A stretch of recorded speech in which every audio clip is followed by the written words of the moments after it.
Madam, મારા ભાભી છે, એમને માસિક વખતે બહુ દુખાવો થતો હતો તો અમે એમને સોનોગ્રાફી કરાવવા લઈ ગયા. ત્યાં સોનોગ્રાફી કરાવીને તો એના પછી એમને એવું જણાવ્યું કે એમને ચોકલેટ સિસ્ટ છે અને ઓપરેશનની જરૂર છે.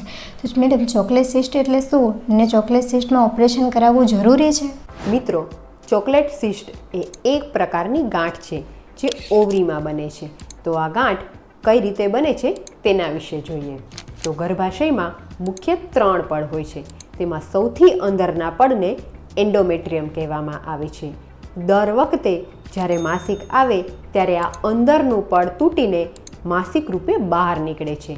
કેટલીક વખત હોર્મોન ઇમ્બેલેન્સને કારણે આ અંદરનું પડ ઓવરીમાં ઘૂસી જાય છે અને એમાં જ આગળ વધે છે. તેને પરિણામે તેમાં જે માસિક બને છે તે બહાર નીકળી નથી શકતું અને ત્યાં ઓવરીમાં જ જમા થઈ જાય છે અને લાંબા સમયે આ જમા થયેલા માસિકમાંથી ગાંઠ બની જાય છે.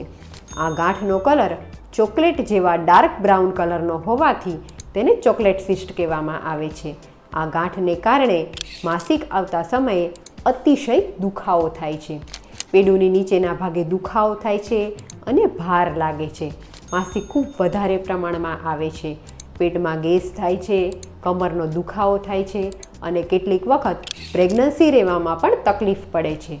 અને આ ગાંઠની ખાસ વાત એ છે કે એક વખત ઓપરેશન કરાવ્યા પછી પણ આ ગાંઠ પાછી ફરીથી થઈ જાય છે અને એટલે જ આ સમસ્યામાં ઓપરેશન કરાવવાને બદલે જો આયુર્વેદ ટ્રીટમેન્ટ કરાવવામાં આવે તો કાયમી અને ચોક્કસ ફાયદો થાય છે.